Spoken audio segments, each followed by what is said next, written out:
In the market for a beautiful new home? See Century 21 Durden Carnegie and check out this property at 112 Lakeview Drive near the Country Club on the water. Fish or park your boat on your own dock. View the water from your master bedroom. Enjoy the formal dining room, huge bonus room, large living room, and much more. Extra covered parking for boats or cars. Storage building with lean-tos on both sides. A partially fenced backyard with a deck on the back of the house. A security system, and so much more await you at 112 Lakeview Drive. This 2,800 square foot home is listed for $249. Call Pam Tillery or log on to c21dublin.com. Or choose this beautiful home at 397 Creekwood Drive. This home is listed at $397 and is complete with 5 bedrooms, 4 baths, 2 half baths. This is a unique property just minutes away from Dublin city limits. This private wooded lot includes a beautiful home and pool house, complete with heating and air, exercise room, and a full bath. This home has a 3-car garage and a beautiful wraparound front porch and screen porches overlooking the pool area. See this beautiful home at 397 Creekwood Drive and call agent Yvonne Robertson, Karen Whitmer, or log on to c21dublin.com. Your new home awaits you with the help of Century 21.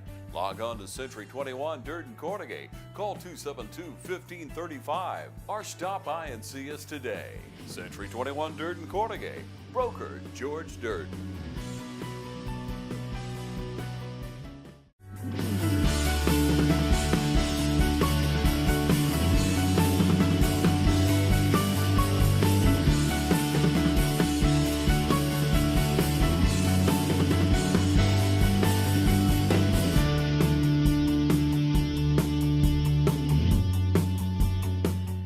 Welcome to Chamber Talk. We got a great show for you today. I want to welcome Mr. Robert Jefferson. Robert, welcome to the show. Thank you. And Robert is, we talked about a title a little bit before we came on the show today. Robert's over telecommunications, and that can mean a lot of different things. I like to say he's the fiber optic guy at the city, not the computer guy, which can be something, but you do some of that as well. But Robert, welcome to the show. We have a great show planned for you today, and Robert's going to talk to us a little bit about this fiber optic ring that's in and around Dublin and what that means and what it could mean going forward. But before we get into that, Robert, if you would take just a minute and tell us a little bit about you. All right. Well, my name is Robert Jefferson. I was born in Detroit, Michigan. We moved to Georgia in 2001, and I've been a resident in Dudley for 6 years now. Okay. I started with the city 2 years ago, and it's been a pleasure. It's been a learning experience, dealing with a lot of different moving pieces, dealing with government. It's fun. Like any job, it has its days, but like I say, it's fun, and I enjoy the work and learning. Every day I learn something different. So what got you into this field or this particular type of work? I started out watching my dad build computers. And that took me up to, hey, I want to learn how to do that also. And we used that's kind of what we bonded over. We would talk computers, and every Christmas we built a computer together. And that got me started. So when I got old enough, it was time to go get a job. I started my IT career field in high school at Dodge County High School. I worked for Rick Rogers there for a year, my senior year. And then I started with Altera Networks shortly after college, and I spent 4 years there. And when the position became available at the city, I applied, and I got the job. Okay, so you do have some specialized training courses and things that you have to do to be able to do the things that you do at the level you do them. Correct. There's some training, specific training for different equipment that I use, that I have to go get certified and stay recertified every so many years. Also, you got to have the want to stay on top of it. This is an ever-changing field. Absolutely. Every day you wake up, somebody's invented something or they've changed something, and you have to be willing to keep up with it. So that's the biggest thing, is just the willingness to learn in this field. So, well, we're glad to have you here in Dublin and the experience that you bring and the knowledge that you bring to what you're doing.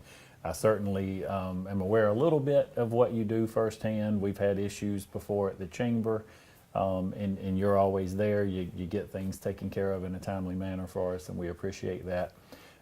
We mentioned at the beginning of the show this fiber optic ring, and that just sounds really cool to say. But for our viewers, what is that? Is that something that actually exists, and is it somewhere? And talk to me about that a little bit. So our fiber optic ring is well, first off, fiber optic cabling it's a small glass strand encased in a tube, encased in a jacket. It can be buried, it can be aerial, depends on each company's preference. But that's what fiber optic is in its basic form. Okay. The electronics it transmits light signals, is how it transmits your data. That's why it's faster than your copper-based providers may use. It'll be faster than that because the signal is transferred via light. So that's in its essence kind of how it works and what it does. It just flashes a light. It's very fast. Light's pretty fast, yeah. You could never see it. It's not visible to the human eye. There's special tools that we use to monitor it and make sure everything's working correctly. So that's what we use to try and keep everything up and going. Our fiber optic ring is based mainly in the city. We have some parts in the county. We provide services to Lawrence County schools, Dublin City schools, Okay. our sheriff's office, 911 center, police department, fire department. So we cover most of our major services via our fiber ring. It runs throughout different parts of town. Right now, our original ring is 18 years old, and the good thing about fiber optic is it was ahead of its time when it came out. So therefore, our 18-year-old ring is still very capable of living up to today's standards. Okay. Let me ask you real quick again on that fiber optic. You mentioned it could be above ground or underground. I'm assuming ours is underground. Ours is aerial. Ours is aerial. 95% of our stuff is aerial. Everybody rides by it every day. They don't know that they're looking at it. But on the Georgia Power poles, we're the second highest besides Georgia Power on the poles. And then below us, you'll see AT&T and Charter. Okay. So no advantage or disadvantage to the cable being buried. It's probably better off where it is. There's some trade-offs with both. Okay. In our area, you just happen to have a lot of construction and a lot of things, a lot of other utilities underground. So you have to compete with space. And you also have to worry about somebody digging Right. that may not know that they need to call 811. Okay. Locate. Right. To locate. So aerial has worked out for us. That was the go-to method. When the ring was built in the late 90s. Quick plug though, 811 if you are going to dig and you're not sure. Correct. Let's call 811 and make sure we get anything located. Correct. So, really quick as well, and we'll take a commercial break in just a minute. But and we're not here we're not trying to bash Charter or Spectrum or AT&T or anybody else in what they do. We're just trying to make sure people understand differences. Is there a difference first? And then if there is, what is the difference between a DSL or a fiber optic or anything that I may not even know to ask you? So there's essentially 3 tiers. We'll give a basic 3-tier. DSL is your bottom tier. You have coax, which is what used to be your cable networks. Okay. And then you have fiber optic. DSL, the actual cable can't transmit enough data to keep up with today's standards of social media and cloud-based business. Coax is a step up. It does a good job to keep up with things. It caps out at about 100 meg. You can't upload as much with that. And then fiber, as of right now, is kind of limitless at this point. Okay. It's more or less what everybody can get to provide. The cable, not saying there haven't been limits found, but the most expensive part is buying electronics. Okay. So there's places doing 100 gig via fiber. There's places testing terabyte with fiber. So, like I say, it's kind of limitless as far as what we use on a daily basis as to what fiber can do. Okay. So we're going to take a commercial break, and some of this Japanese that Robert just spoke to us here, with those words you used and those gigs and different things, we're going to give you a great explanation of what those things mean when we come back. We'll be right back. Portions of this program are brought to you in part by Fairview Park Hospital, a leader in healthcare for Dublin, Lawrence, and surrounding communities, providing inpatient and outpatient surgery options and rehabilitation therapy services. Welcome back to the show again, Robert. Thank you for taking time out today to explain to us a little more about this fiber optic ring that's in the city of Dublin and even into the county, in Lawrence County here. I know there's a lot of folks maybe watching the show that have a lot of questions. You mentioned a few technical terms right before we went to break. I'm sure there's a lot of folks just like myself that when we hear numbers and gigs and megahertz and we're not quite sure what that means. So as much as we can in layman's terms, tell us a little bit about what that means. Alrighty. So in the industry, you have different speed packages. You know, your DSL packages, most of the time they give you up to 5 megabit download and 1 megabit upload. Okay. In terms, you take a picture with your phone, it's a 5 megabyte picture. So if you do the math, you know, you're a couple seconds in to uploading that one picture if everything's working correctly. Okay. We don't live in a perfect world.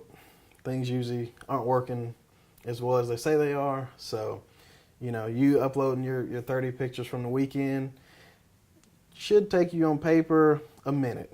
Reality, you're 5 minutes in and you're waiting for it to finish. Okay. With coax, you move a little bit faster. With fiber, you're moving even faster. Okay. So each one kind of has a tier that they can range in a little bit better.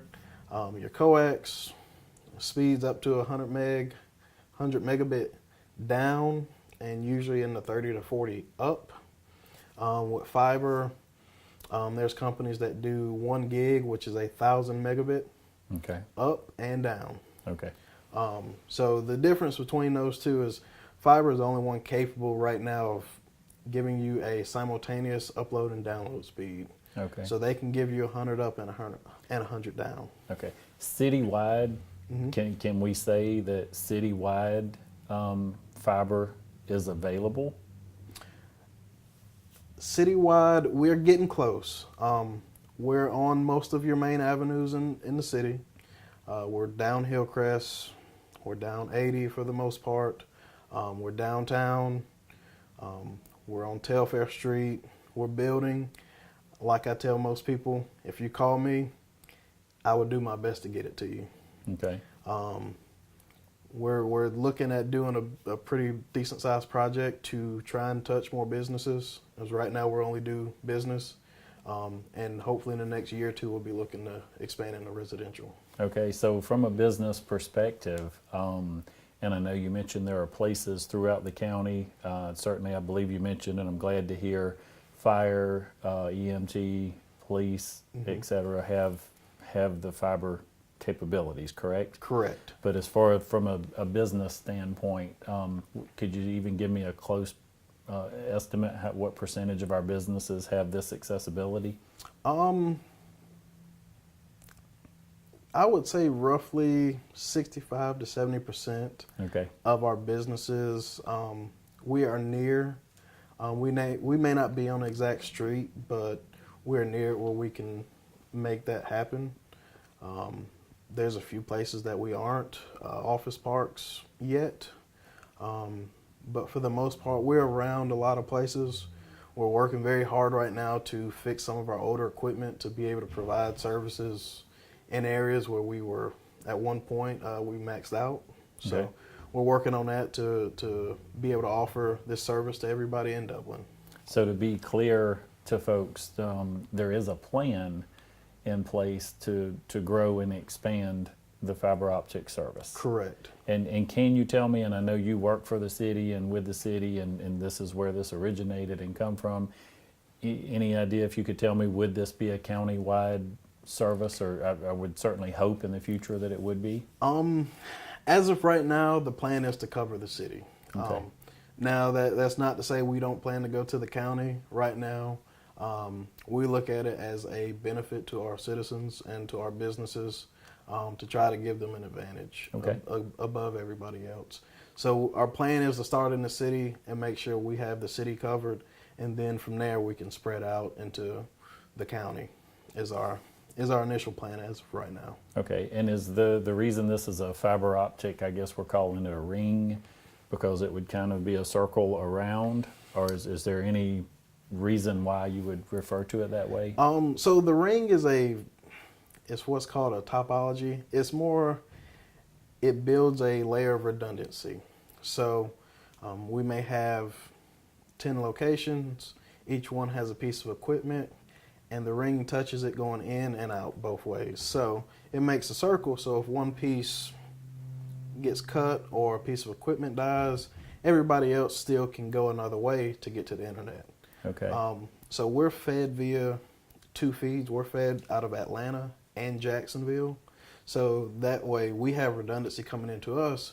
So we're trying to offer our customers redundancy getting out to the world. Right. So that way the ring is it's really just a word, but the actual fiber does follow a topology where you can actually see it on paper where one site touches another, and if you cut it in the middle, each one of them can still work. Okay.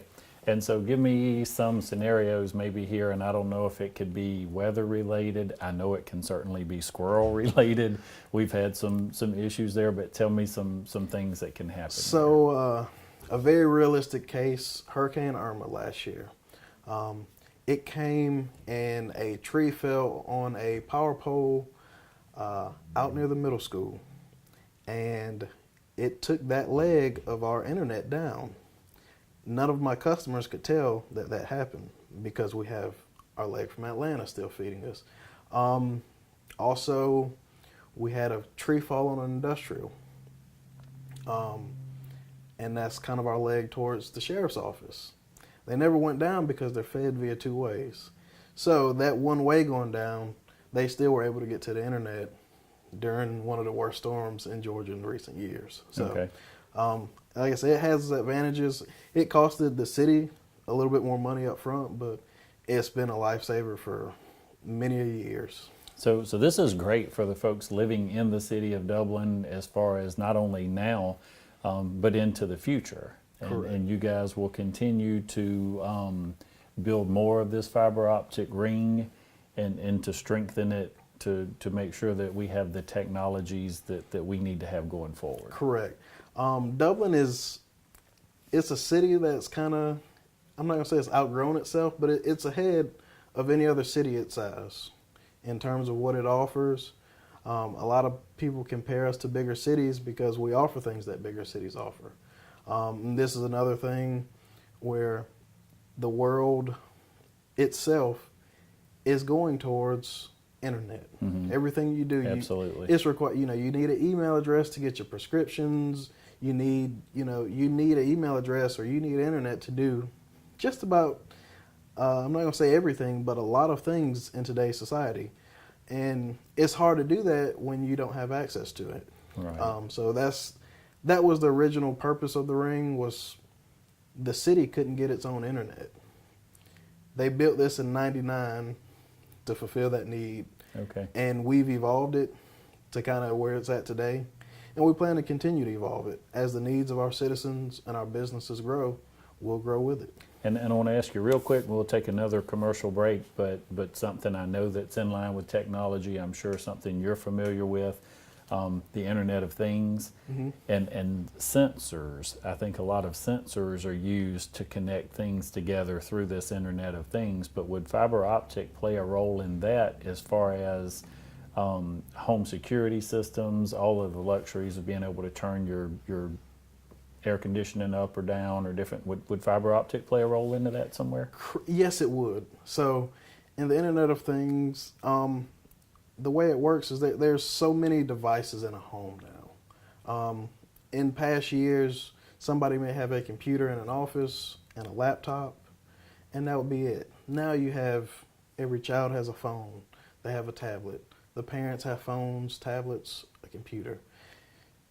Your refrigerator is Right. connected to your Wi-Fi. Your washer and dryer are. Okay. You know, So your the fiber alarm optic system. will still So play what it into that. does is it gives you the capability to have the bandwidth that you need for those devices to connect. Your big thing now is Amazon, Alexa, and the different AI systems that look up things for you and talk to you. They can't do that without going to a server at Amazon and saying, "What's my response?" Okay. So with faster internet, you have better services at your house. Okay, fantastic. We're going to take a break on that point. That's really good stuff. When we come back, we're going to talk a little bit more about how this may impact you not only in the workplace, but in your home. Hi, I'm Perry Williamson. We've been serving the Dublin Lawrence community for over 90 years here at Williamson's Bakery. We specialize in donuts, cakes, pies, cupcakes, cookies, birthday cakes. They're our business, not a hobby. And don't forget our large selection of cheese straws. For special orders, contact us on Facebook, Instagram, or better yet, just come get you some. When you stop by, be sure to try our all-new Pig in the Blankets. We have bacon, sausage, and chicken. We're located at 1634 Veterans Boulevard, Dublin, Georgia. For the hot, freshest donuts, come to Williamson's Bakery. We proudly support our area athletics. Welcome back to the show, Robert. Again, hey man, thank you so much for your time today. Thank you. I'm learning a ton of things myself here, and I hope you are too. We were mentioning the Internet of Things, and a lot of folks, and I would imagine especially in a rural community like where we are here, when you say IoT, they're still looking at what does that mean, and so we want to make sure we're explaining that's the Internet of Things. Correct. And this connectivity, and everything everywhere we go today is more and more connected. I'm even learning that bridges in the future will have smart concrete, and they'll have sensors, and they'll warn your car if there's a default in the bridge. They'll stop your car, you can't cross the bridge. But even more importantly to people in your home. So if you would, share with us just a little bit about how some of this technology and maybe even this fiber optic ring can help from a safety standpoint as well as convenience and other things in the home. There's so many capabilities. Just a quick little fact, doing my training classes, it's estimated that in the next 3 years, the amount of devices in a home will double. And that's from us being already up from previous years by almost 10 devices. Because of sensors and everything. You're talking about everything being able to be controlled via the internet in the grand scheme of things. You know, people have Nest, which is you can control your thermostat without being home. Right. You have the cameras. And a Turn great your lights on, your washing machine. Exactly. And a great thing is my grandmother. She's in her 80s. She wants to live at her house. Nobody could stop living their life to stay with her, so we got a camera system put in her house. So everybody can check in if she needs anything. We know where she's at. We can tell her where things are. And that's what the Internet of Things is doing. Right. The problem is in rural areas you need the capability for more bandwidth, and that's what fiber systems build into that is you have the bandwidth to do all these things. Okay. You can pull up the camera while you're not at home. You can turn on the washer and dryer. You can change the AC down to 68. That's what the Internet of Things is going towards. So in the future, you're going to end up everything in your house will essentially have some type of sensor or controller that can be controlled without you physically touching it. And as scary as that is, and people may or may not want to hear that or see that, that's not where we're going, that's where we are. Correct. And to an extent, even right now, in the home, in the workplace, wherever you are, there are sensors monitoring your behavior. And I hope there's not anybody naive enough to believe that you're not being watched and or heard wherever you are today. And you're just going to see that more and more in the future. Now this fiber optic also, we've got a lot of industry here, a lot of businesses here. So there will also be capabilities, I'm sure, that will help these people perform more efficiently in business as well. Correct. So with the way business works now, pen and paper it's in the past. Everything's on a system that's not in your building. It's in the cloud. And to get to the cloud, you need bandwidth. You need that for your business now. At this point, most businesses can't function without it. Try and go take a credit card payment without the internet. Right. You can't. Right. And that's, is some people would see it as a bad thing. That's where we're at. Right. You Now, and I don't want to overthink this, but you just mentioned something that I'm a little curious about. So with this fiber optic, and we talked a little bit about safety, and we talked about different storms and different things, but the fiber optic itself that we're talking about is not actually, it's not cloud, and it's not cloud-based. It's not. And it's not actually your data being stored right here in Dublin. It's just the process by which your data is transferred. Is that correct? Correct. Okay. So the data could be stored in a number of different places all over the United States. It just gets there by way of this fiber. Correct. So the cloud is somebody else's equipment that they're giving you space on. Amazon, for instance, they have several data centers in the U.S. and many across the world. Your equipment your information resides in their data center, which is what we call the cloud. Right.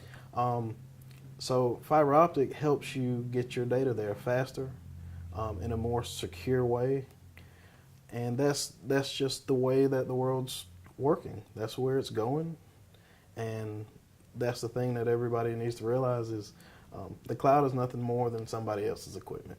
Right. And just really quick to end the show, I guess, for our folks, and maybe to further explain that one more step, because some people really don't understand still the cloud, where the cloud is and what the cloud does. So your fiber optic, we'll call it like a rail system or highway or whatever we want to call it, but that gets that information to whomever it is that's storing your data, and that's where this cloud exists. And even if we had, as you mentioned, Altera earlier here, and okay, maybe your server and things run through them, help me if I'm incorrect here, but they would still have other places throughout the United States that your data might go to, just in case something catastrophic event happened and we didn't have Altera here any longer. Is that correct? Okay. That is correct. The best way I can think about it is you're moving your house and you have a car, but I have an 18-wheeler. I can get all your stuff to your new home a lot faster than you can, taking maybe a load of clothes, maybe a drawer, maybe, this, maybe that. I can fit everything in at one time and get it there. Good job. So I like that. Hey, again, man, I appreciate your time. Robert's down here at the city. Glad to work with you. These guys are great. If you currently have the fiber ring and you have any issues, I believe, if I'm correct in saying, Robert will be the guy that'll probably come out and see you and take care of that. correct.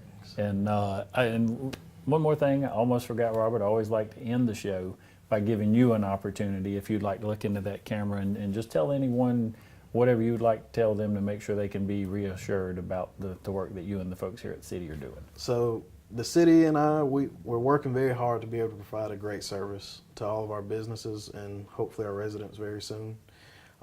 We like to think of us as the small guy. We like for you to know who you're dealing with. If you got a problem, you can come see me, you can call me. When you dial that number, you're gonna get me.